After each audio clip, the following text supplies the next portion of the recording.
Hello, আসসালামু আলাইকুম viewers. Its and ট্রিটসের পক্ষ থেকে আমি ইমা জাহান নতুন আরেকটি রেসিপি নিয়ে হাজির হলাম। রেস্টুরেন্ট স্টাইলে প্লেন ডাল, খুবই মজাদার এই ডাল। তো আসুন আস্তে আস্তে আমরা শুরু করি। এই ডালটা আপনি প্লেন রাইসের সাথে খেতে পারবেন, খুবই মজাদার। ঘরে অতিথি আপ্যায়নের জন্য ডালটা একদম বেস্ট চয়েস। আবার অনেক বাচ্চারা আছেন ডাল খুবই পছন্দ করেন। তো আসুন আমরা শুরু করি। প্রথমে আমি এখানে 1 কাপ মুগ ডাল নিয়ে নিয়েছি আর 1/2 কাপ মসুরির ডাল। এই ডালটা হালকা করে ভেজে নিব। এমনভাবে ভাজতে হবে যেন না পুড়ে যায়, একদম লো আছে। লো আছে, এটা সুন্দর করে ভেজে নিতে হবে। এই যে দেখতে পাচ্ছেন আমি কীভাবে করে ভাজছি, এভাবে করে ভেজে এরপরে আমি এটাকে পানিতে ভিজিয়ে রাখবো। খুব ভালো হয় 1 ঘন্টার মতো ভিজিয়ে রাখলে। হাতে সময় না থাকলে একটু গরম পানি দিয়ে ভিজিয়ে রাখলে আধা ঘন্টা বা 15 মিনিটের ভিতরেও আপনি এটা রান্না করতে পারবেন। 1 থেকে 2 বার আমি ধুয়েছি, কারণ বেশি ধুলে ডালের যে একটা ঘ্রাণ এটা চলে যায়। তো এখানে আমি অল্প কিছু পানি দিয়ে চুলোর আঁচটা মিডিয়াম টু লো ফ্লেমে রেখে তারপর আমি এটা বসিয়ে দিব। সঙ্গে 1 চামচ লবণ দিয়ে এটাকে আমি বসিয়ে দিব। এরপর কিছুক্ষণ পরে দেখবেন ডালের উপরে এরকম কিছু ফেনা উঠে আসবে। অবশ্যই ফেনাগুলো ফেলে দিবেন, না হলে কিন্তু ডালের যে আসল ফ্লেভার এটা পাবেন না। এবারে 2টা তেজপাতা দিয়ে দিব, সঙ্গে কিউব করে কেটে রাখা কিছু পেঁয়াজ, 1 চামচ রসুন। এখানে 1/2 কাপের মতো পেঁয়াজ আমি প্রথমে ব্যবহার করেছি, কারণ 1/2 কাপের বেশি লাগার কথা না।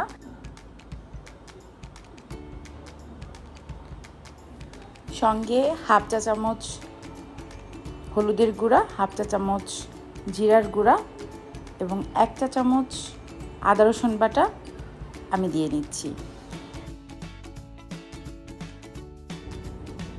ভালো করে নেড়েচেড়ে মিশিয়ে নিচ্ছি।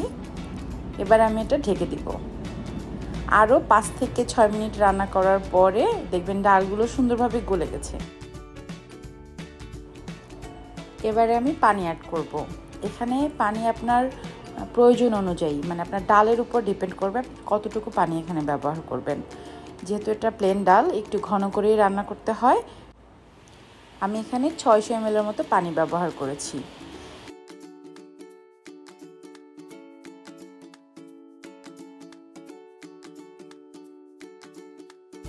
এবারে অপেক্ষা করব ডাল ফুটে আসা পর্যন্ত।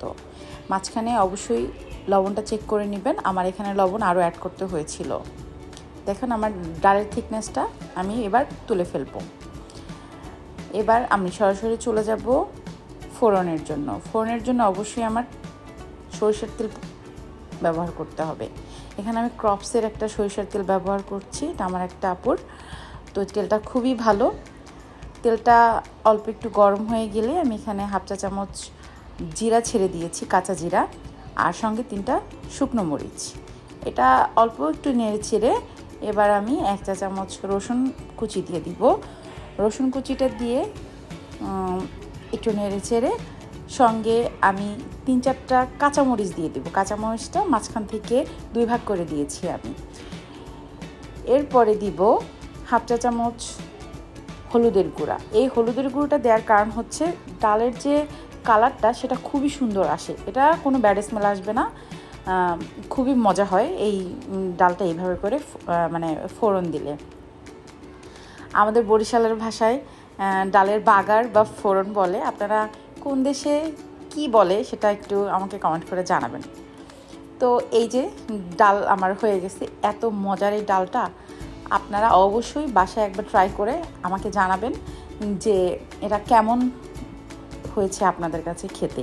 হুবহু এই রেসিপিতে যদি আপনারা ডালটা তৈরি করেন, আমি গ্যারান্টি দিয়ে বলতে পারি ডালটা এত মজা হয় যেটা একবার রান্না করে খেলে আপনি আরেকবার রান্না করে খেতে চাইবেন।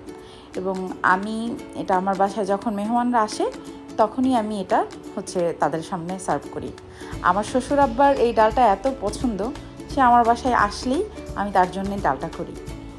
তো আমার এই রেসিপিটা যদি আপনাদের ভালো লাগে অবশ্যই আমার চ্যানেলটাকে সাবস্ক্রাইব করবেন এবং অল বাটনে ক্লিক করে রাখবেন যেন আমার প্রত্যেকটা রেসিপি আপনাদের সামনে আমি যখন উপস্থাপন করব নোটিফিকেশনটা আপনাদের কাছে যেন পৌঁছে যায়। আর সবাই আমার জন্য এবং আমার চ্যানেলের জন্য দোয়া করবেন। সবাই ভালো থাকবেন, সুস্থ থাকবেন, নিরাপদে থাকবেন। আর একটা কথা সবার শেষে বলতে চাই, সেটা হচ্ছে দয়া করে কেউ খাবার অপচয় করবেন না, কারণ পৃথিবীর অনেক মানুষ আছে যারা না খেয়ে থাকে। তো সবার সাথে আবার দেখা হবে কোনো এক রেসিপিতে। সেই পর্যন্ত সবাই অনেক ভালো থাকবেন, দোয়া রাখবেন। আসসালামু আলাইকুম। ইটস অ্যান্ড ট্রিটসের সঙ্গে থাকুন।